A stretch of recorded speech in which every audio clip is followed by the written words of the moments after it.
Hello everyone, welcome to our YouTube channel. तो कैसे हैं आप लोग। मैं लेके आया हूं आप लोगों के लिए माइक्रो इकोनॉमिक्स यानी OST अर्थशास्त्र का चैप्टर 4 का पार्ट 1। इस पार्ट में हम लोग most important subjective question answers को कंप्लीट करेंगे। देन सेकेंड पार्ट में हम लोग मल्टीपल चॉइस का क्वेश्चन जो है उसको कंप्लीट करेंगे। तो आपको वीडियो को लास्ट तक देखना है और क्लास अच्छी लगे तो लाइक और अपने दोस्तों में शेयर कर देना है। अगर आप इस चैनल पे नए हैं तो चैनल को सब्सक्राइब करके बेल आइकन को दबा लेना है। तो चलिए स्टार्ट करते हैं। चैप्टर 4 मांग एवं मांग का नियम यानी demand and law of demand. तो इस चैप्टर में यानी इस वीडियो में हम लोग कवर करेंगे मांग और मांग के नियम के बारे में। तो चलिए स्टार्ट करते हैं आज की क्लास को बिना किसी देरी किए हुए। तो आपको लास्ट तक वीडियो को देखना है क्योंकि बहुत ही मज़ेदार वीडियो होने वाला है, तो आपको लास्ट तक बने रहना है।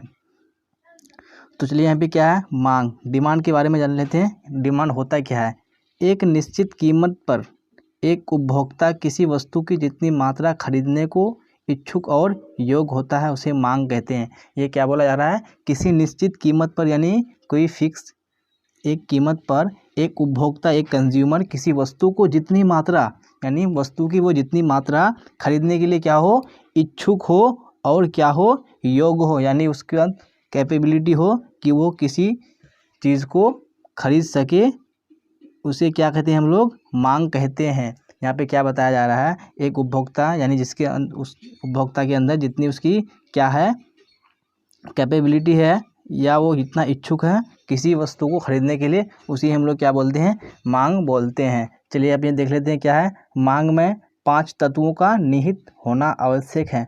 मांग में कितने तत्वों का निहित होना आवश्यक है। सबसे पहले क्या है, वस्तु की इच्छा। यस, अगर आपके पास यानी किसी चीज़ की इच्छा नहीं होगी, वस्तु की इच्छा नहीं होगी तो आप मांग नहीं करेंगे, डिमांड नहीं करेंगे। तो सबसे पहले क्या होनी चाहिए, वस्तु की इच्छा होनी चाहिए। उसके बाद दूसरा क्या है, वस्तु क्रय के लिए पर्याप्त साधन। आपको क्रय के लिए क्या होना चाहिए, पर्याप्त साधन होना चाहिए, रिसोर्सेस होना चाहिए। उसके बाद तीसरा में क्या है, साधन व्यय करने की तत्परता होनी चाहिए, यानी जो साधन है उसको व्यय करने के लिए आपको क्या होना चाहिए, तत्परता होनी चाहिए।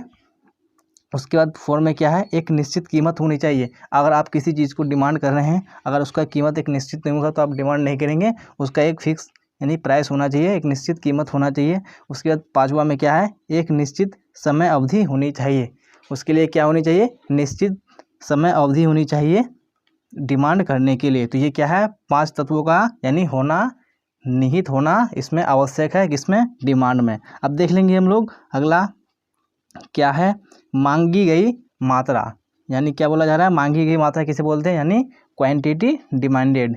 तो यहाँ पे देख लेते हैं, मांगी गई मात्रा से अभिप्राय उस विशेष मात्रा से है जो एक उपभोक्ता एक निश्चित समय पर एक कीमत विशेष पर खरीदने को इच्छुक और योग्य होता है।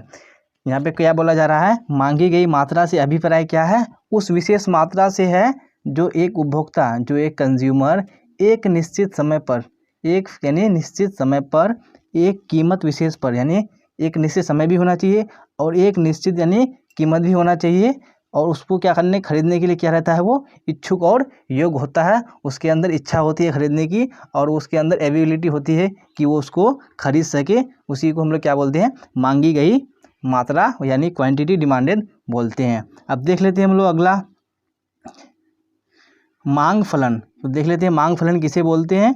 चलिए, यानी डिमांड फंक्शन। ये किसी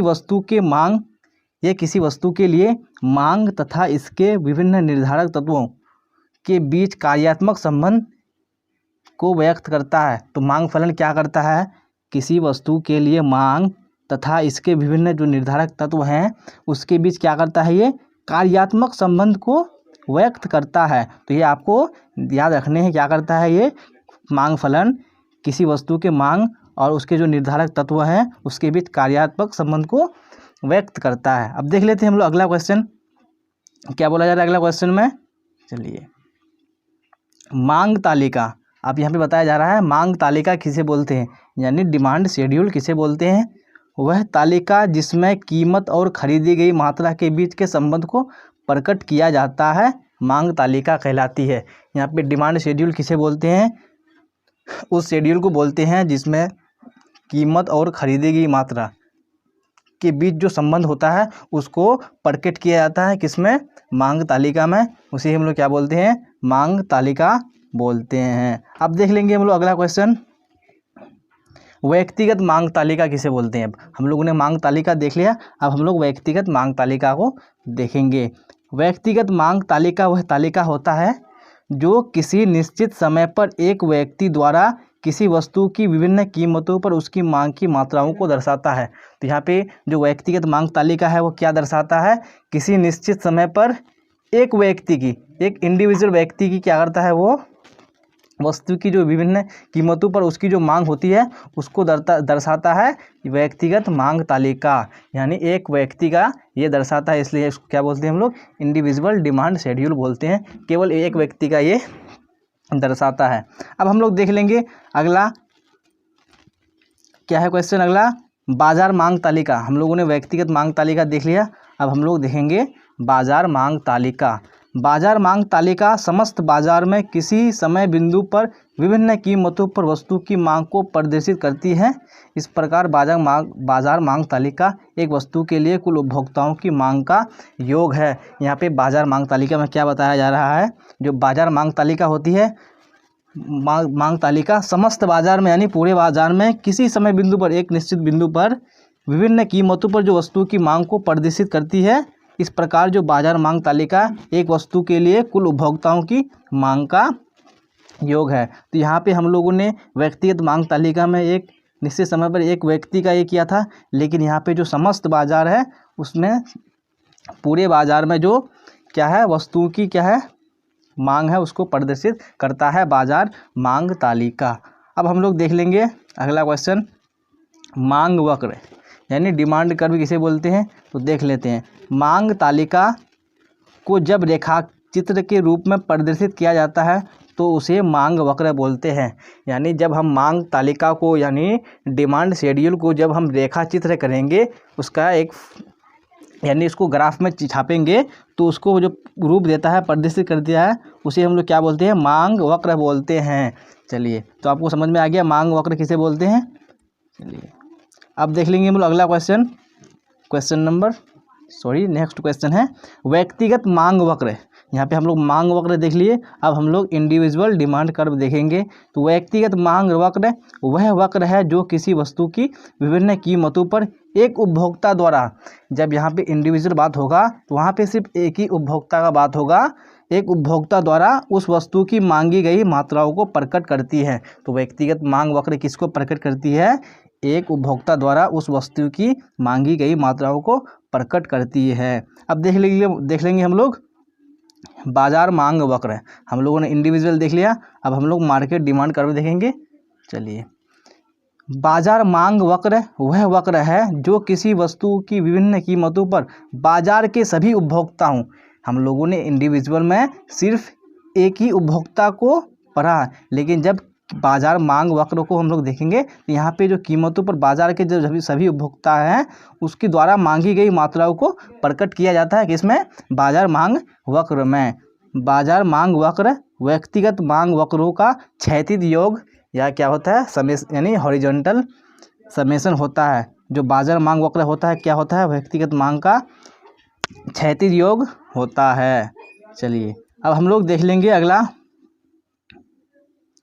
मांग का नियम। तो हम लोगों का चैप्टर ही है demand and law of demand. तो हम लोगों ने डिमांड देख लिया, क्या होता है डिमांड। अब देखेंगे हम लोग लॉ ऑफ डिमांड यानी मांग का नियम। मांग का नियम वस्तु की कीमत तथा इसकी मांगी गई मात्रा के बीच विपरीत संबंध को व्यक्त करता है। जो मांग का नियम है वो वस्तु की कीमत तथा इसकी जो मांगी गई मात्रा है यानी उसकी जो डिमांड है उसके बीच क्या करता है, एक विपरीत एक उल्टा संबंध को व्यक्त करता है। इसका अर्थ क्या हुआ देख लेते हैं हम लोग। इसका अर्थ है कि अन्य बातें समान रहने पर किसी वस्तु की कीमत के बढ़ने पर उसकी मांग घटती तथा घटने पर मांग बढ़ती है। यस, आप जानते ही हैं अगर किसी वस्तु की अगर यानी कीमत बढ़ जाएगी तो उसकी मांग यानी उसका डिमांड क्या हो जाएगा, कम हो जाएगा। अगर क्या होगा, प्राइस यानी जो कीमत घट जाएगी तो उसका मांग बढ़ जाएगा। तो इसी को हम लोग क्या बोलते हैं, मांग का नियम यानी लॉ ऑफ डिमांड बोलते हैं। अब देख लेते हैं हम लोग अगला क्या है, अगला क्वेश्चन मांग वक्र का ढलान ऋणात्मक क्यों होता है। तो चलिए बताइए, मांग वक्र का जो ढलान होता है वो ऋणात्मक क्यों होता है। तो देख लेते हैं हम लोग। मांग वक्र के ऋणात्मक ढलान अथवा मांग के नियम के लागू होने के कई कारण हो सकते हैं। देख लेते हैं हम लोग कौन कौन से कारण हैं मांग वक्र का ढलान ऋणात्मक होने का यानी नेगेटिव होने का। घटती सीमांत उपयोगिता का नियम, ये हो गया, हम लोगों ने पढ़ लिया था क्या, घटती सीमांत उपयोगिता का नियम यानी law of diminishing marginal utility, यानी हम लोगों ने 1 to 3 चैप्टर कंप्लीट कर लिया है। तो अगर आपने नहीं देखा है तो वो देख लीजिएगा, तब आपको क्लियर हो जाएगा। तो घटती सीमांत उपयोगिता का नियम किसे बोलते हैं। उसके बाद क्या है, आय प्रभाव। उसके बाद तीसरा में क्या है, प्रतिस्थापन प्रभाव। और उसके बाद चौथा में क्या है, उपभोक्ता की संख्या में परिवर्तन। तो ये सारे क्या है, मांग वक्र का ढलान ऋणात्मक होने के ये कारण हैं। अब हम लोग देख लेंगे अगला क्वेश्चन। अगला क्वेश्चन में क्या है, मांग के नियम के अपवाद यानी कुछ एक्सेप्शंस हैं किसके, लॉ ऑफ डिमांड के। तो हम लोग एक्सेप्शन को भी देख लेते हैं, अपवाद को भी देख लेते हैं। मांग का नियम निम्नलिखित स्थिति में लागू होता है। कौन सी स्थिति में लागू होता है, भविष्य में कीमत वृद्धि की संभावना। क्या होता है, भविष्य में कीमत जो है उसकी वृद्धि की संभावना। उसके बाद क्या है, प्रतिष्ठा सूचक वस्तुएं। उसके बाद है उपभोक्ता की अज्ञानता या गिफिन का विरोधाभास। तो ये क्या है, सारे मांग के नियम के ये सारे अपवाद हैं। अब हम लोग देख लेंगे अगला क्वेश्चन को। क्या है क्वेश्चन, आय मांग यानी इनकम डिमांड किसे बोलते हैं। तो अब देख लेंगे हम लोग इनकम डिमांड के बारे में। आय मांग का अर्थ वस्तुओं और सेवाओं की उन मात्राओं से लगाया जाता है।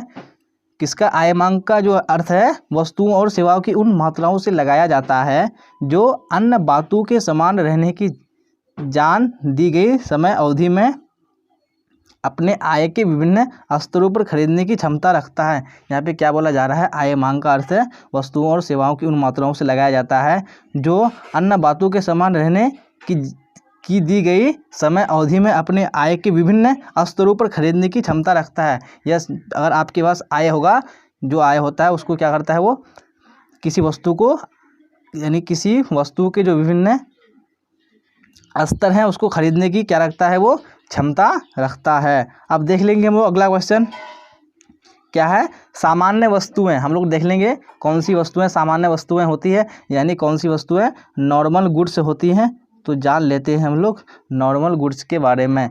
सामान्य वस्तुएं ऐसी वस्तुएं हैं जिनका आय प्रभाव क्या होता है, धनात्मक, तथा कीमत प्रभाव क्या होता है, ऋणात्मक होता है। तो आपको पता चल गया कौन सी वस्तुएं सामान्य वस्तुएं होती है जिसका जो आय प्रभाव होता है वो क्या होता है, धनात्मक होता है, तथा कीमत प्रभाव ऋणात्मक होता है। अब हम लोग देख लेंगे सामान्य वस्तुएं, उसके बाद देखेंगे हम लोग निम्न कोटि वस्तुएं यानी इन्फीरियर गुड्स। तो कौन सी वस्तुएं निम्न वस्तुएं होती है, देख लेते हैं यहाँ पे।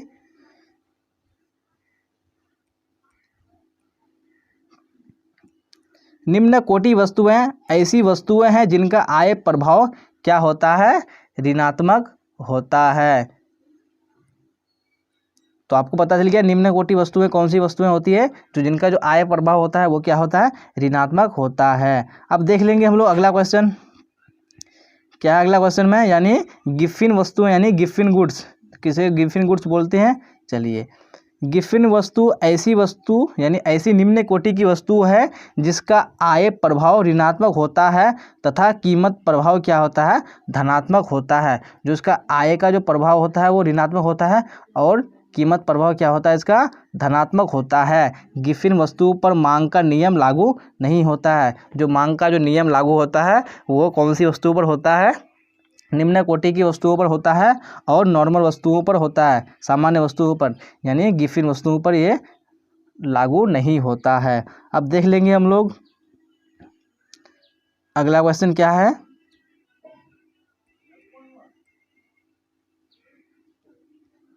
संबंधित वस्तुएं यानी रिलेटेड गुड्स। तो कौन गुड्स संबंधित वस्तुएं होती हैं, तो हम लोग जान लेते हैं। वस्तुएं तब संबंधित होती है जब एक वस्तु X, कोई वस्तु X है, उसकी कीमत दूसरी वस्तु यानी किसी दूसरी वस्तु को Y माना गया है, दूसरी वस्तु Y की मांग को प्रभावित करती है। यानी जो एक वस्तु X है उसकी कीमत दूसरी वस्तु Y की जो मांग है उसको प्रभावित करती है, अथवा एक वस्तु की मांग दूसरी वस्तु की मांग में वृद्धि या कमी ला सकती है। यानी इसमें बोला जा रहा है संबंधित वस्तु है, कौन सी वस्तु का बोलेंगे, अगर एक वस्तु की मांग में अगर यानी कमी या वृद्धि हो गई तो उससे दूसरी वस्तु की मांग और कमी में क्या हो जाएगी, इफेक्ट पड़ेगा, प्रभाव पड़ेगा। तो उसी हम लोग क्या बोलते हैं, संबंधित वस्तु बोलते हैं। संबंधित वस्तुओं को निम्न प्रकार से वर्गीकृत किया गया है, जो रिलेटेड गुड्स है उनको निम्न प्रकार से वर्गीकृत किया गया है। कैसे, एक स्थापन्य वस्तुएं और दूसरा पूरक वस्तुएं। तो हम लोग देख लेंगे स्थापन्य वस्तुओं और पूरक वस्तुओं के बारे में। तो एक उदाहरण क्या है, एक कार और पेट्रोल क्या है, संबंधित तथा पूरक वस्तुएं हैं। ये दोनों क्या है, संबंधित वस्तुएं हैं तथा कौन सी वस्तुएं हैं, पूरक वस्तुएं हैं। चाय और कॉफ़ी संबंधित तथा स्थापन्य वस्तुएं हैं। चलिए अब हम लोग देख लेंगे अगला क्वेश्चन क्या है, स्थापन्य वस्तुएं। तो हम लोग देख लेंगे स्थापन्य वस्तुएं किसे बोलते हैं। स्थापन्य वस्तुएं वे संबंधित वस्तुएं हैं। ये किसके प्रकार हैं, संबंधित वस्तुएं के ये क्या है, प्रकार है। तो स्थापन वस्तुएं वे संबंधित वस्तुएं हैं जो एक दूसरे के बदले एक ही उद्देश्य के लिए प्रयोग किया जा सकता है। ये क्या किया जा सकता है, एक दूसरे के बदले में एक ही उद्देश्य के लिए प्रयोग किया जा सकता है। तो उदाहरण के लिए जैसे हम लोग देख लेते हैं, उदाहरण के तौर पर पेप्सी कोला और कोका कोला क्या है, एक ही उद्देश्य के लिए एक दूसरे के बदले में ये उपयोग किया जा सकता है। जैसे पेप्सी कोला हो गया, कोका कोला हो गया। ये स्थापन्य वस्तुओं में से एक वस्तु की मांग तथा दूसरी वस्तु की कीमत में धनात्मक संबंध होता है। तो स्थापन वस्तु में क्या होता है, एक वस्तु की मांग तथा दूसरी वस्तु की कीमत में कैसा संबंध होता है, धनात्मक होता है। अर्थात एक वस्तु की कीमत बढ़ने पर उसकी स्थापन वस्तु की मांग बढ़ती है। यानी क्या होगा, अगर एक वस्तु की मांग बढ़ेगी तो उसकी जो स्थापन वस्तु है उसकी भी मांग बढ़ेगी। इसलिए इसमें क्या होता है, धनात्मक संबंध होता है। तथा कीमत कम होने पर क्या होगा, उसकी कीमत भी कम हो जाएगी। तो इसमें कौन सा रिलेशन है, धनात्मक रिलेशन है, यानी धनात्मक संबंध है। अब देख लेंगे हम लोग पूरक वस्तुएं। तो कौन वस्तुएं पूरक होती हैं, हम लोगों ने स्थापन वस्तुएं देख लिया, अब पूरक वस्तुओं को देखेंगे। पूरक वस्तुएं ऐसी वस्तुएं हैं जिनमें एक वस्तु की मांग तथा दूसरी वस्तु की कीमत में ऋणात्मक संबंध होता है। तो स्थापन वस्तु में कौन सा संबंध होता था, धनात्मक संबंध होता था, लेकिन यहाँ पे क्या होता है, ऋणात्मक संबंध होता है। अर्थात एक वस्तु की कीमत बढ़ने पर उसकी जो पूरक वस्तु की मांग में कमी हो जाएगी। जैसे कि आप यहाँ पे देख लेते हैं एग्जाम्पल, कार और पेट्रोल। मान लीजिए कि अगर कार का कीमत बढ़ जाएगा तो उसकी जो पेट्रोल की डिमांड में क्या हो जाएगी, कमी हो जाएगी। तो ये कौन सा संबंध है, इसमें ऋणात्मक संबंध होता है। तथा कीमत कम होने पर पूरक वस्तुओं की मांग में क्या हो जाती है, मांग क्या हो जाती है, बढ़ जाती है। तो इसमें ऋणात्मक संबंध होता है पूरक वस्तुओं में, और जो स्थापन वस्तु हैं उसमें धनात्मक संबंध होता है। तो आपको ध्यान में रखने हैं स्थापन वस्तुओं और पूरक वस्तुओं के बारे में। अब देख लेंगे हम लोग अगला, आड़ी मांग। क्या बोलता है, आड़ी मांग किसे बोलते हैं, यानी क्रॉस डिमांड। अन्य बातों के समान रहने पर वस्तु एक्स की कीमत में परिवर्तन होने से, यानी कोई वस्तु एक्स है, अगर उसकी कीमत में परिवर्तन होने से जो सापेक्ष संबंधित जो वस्तु वाई है उसकी मांग में जो परिवर्तन होता है उसे आड़ी मांग कहते हैं। यानी बोला जा रहा है कोई वस्तु एक्स है, अगर उसकी कीमत में परिवर्तन होने से जो वस्तु संबंधित वस्तु वाई है उसकी मांग में जो परिवर्तन होता है उसी को हम लोग क्या बोलते हैं, आड़ी मांग बोलते हैं या क्रॉस डिमांड बोलते हैं। अब देख लेंगे हम लोग संयुक्त मांग, यानी ज्वाइंट डिमांड किसे बोलते हैं। जब एक ही उद्देश्य की पूर्ति के लिए एक ही समय पर एक से अधिक वस्तुओं की मांग एक साथ की जाती है।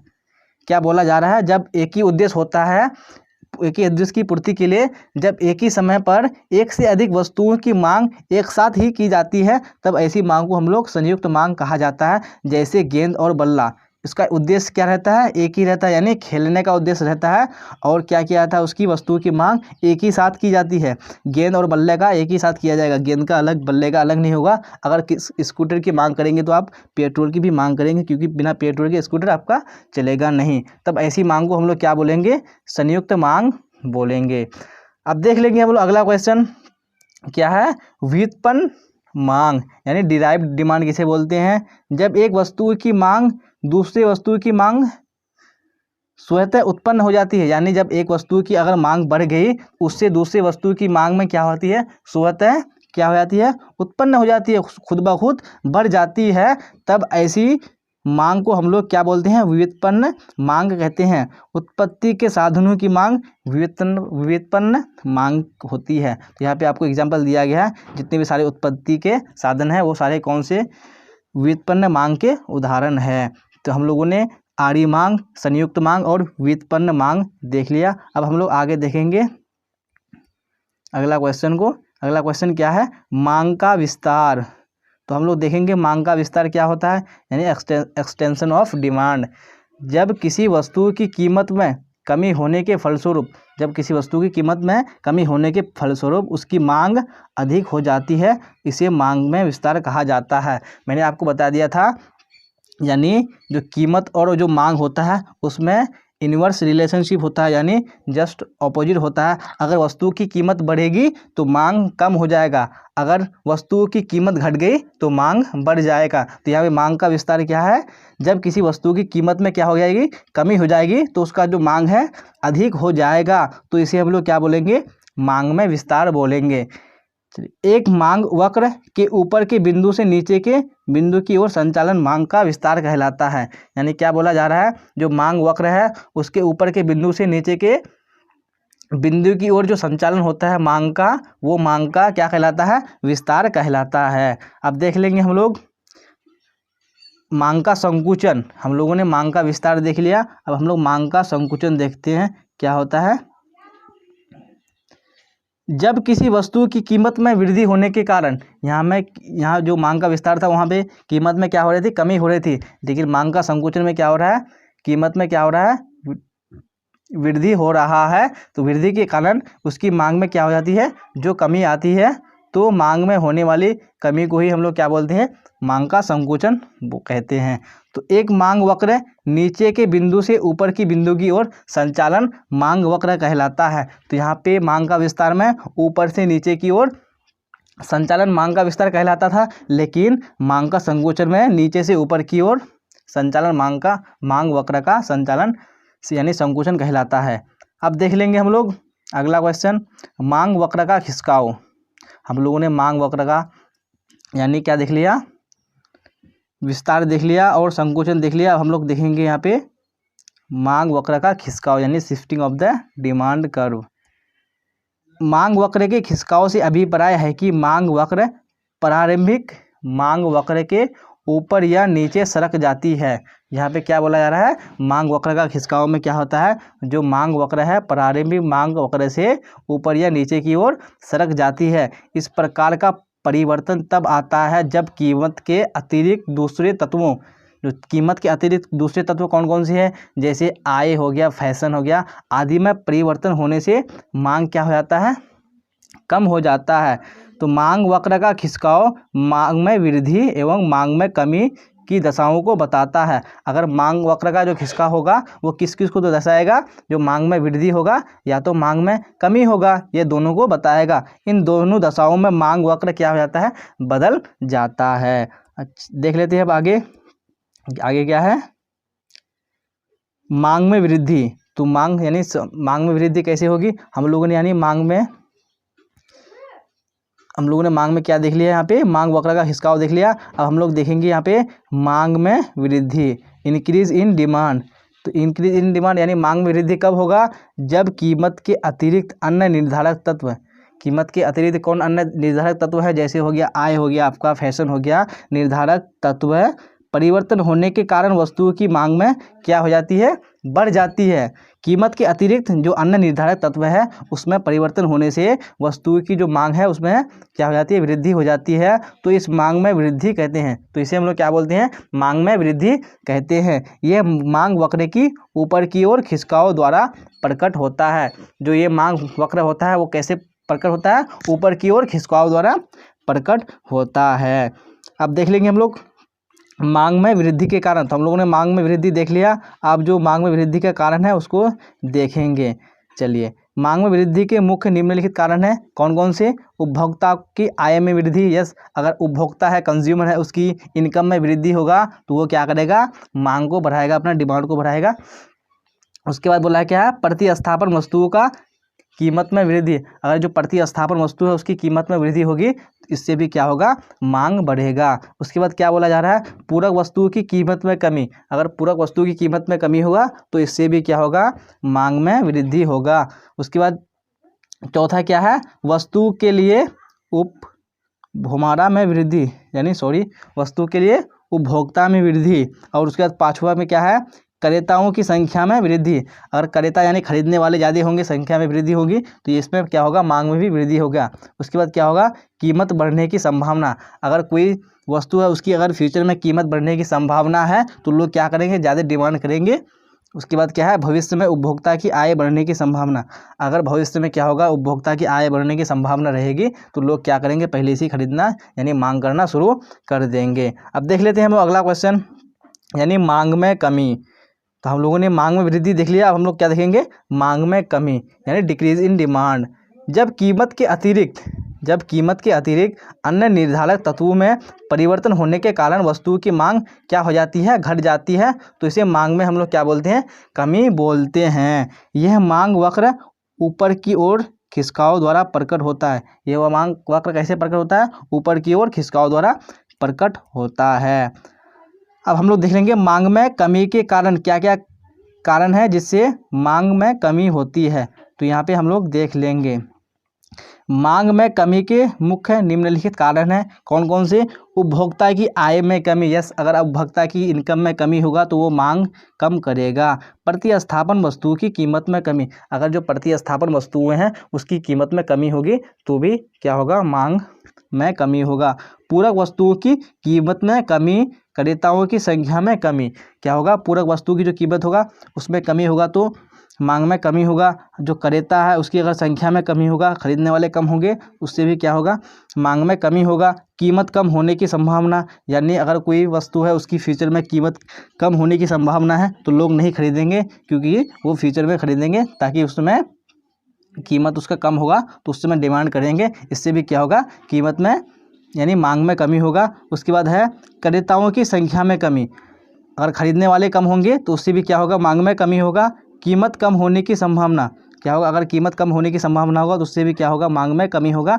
भविष्य में उपभोक्ता की आय कम होने की संभावना, अगर कोई उपभोक्ता है उसकी फ्यूचर में आय कम हो जाएगी तो वो कम खरीदेगा, कम डिमांड करेगा, क्योंकि उसकी आय क्या हो जाएगी, फ्यूचर में कम हो जाएगी, इससे वो डिमांड कम करेगा। तो हम लोगों ने देख लिया मांग में कमी के कारण। चलिए इसी के साथ जो हम लोगों का चैप्टर है, चैप्टर 4 के जितने भी सब्जेक्टिव क्वेश्चन आंसर थे सारे कंप्लीट हो चुके हैं।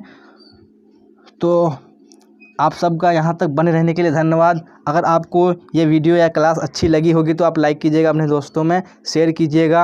अगर आपको कोई डाउट हो, कोई क्वेश्चन हो तो आप कमेंट में कर सकते हैं, और डिस्क्रिप्शन में टेलीग्राम चैनल का लिंक दिया हुआ है, आप वहाँ भी कर सकते हैं, वहाँ भी जुड़ सकते हैं।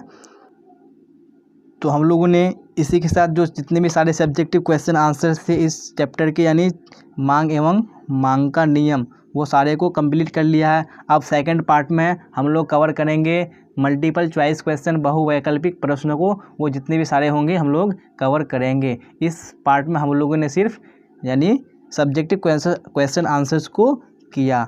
तो आप अगली वीडियो के लिए, अगली क्लास के लिए तैयार रहिएगा। चलिए यहाँ तक बने रहने के लिए आप सबका धन्यवाद। फिर मिलेंगे हम लोग नेक्स्ट वीडियो में। यहाँ तक बने रहने के लिए आप सबका धन्यवाद। Till then bye bye, tata, see you on the next video.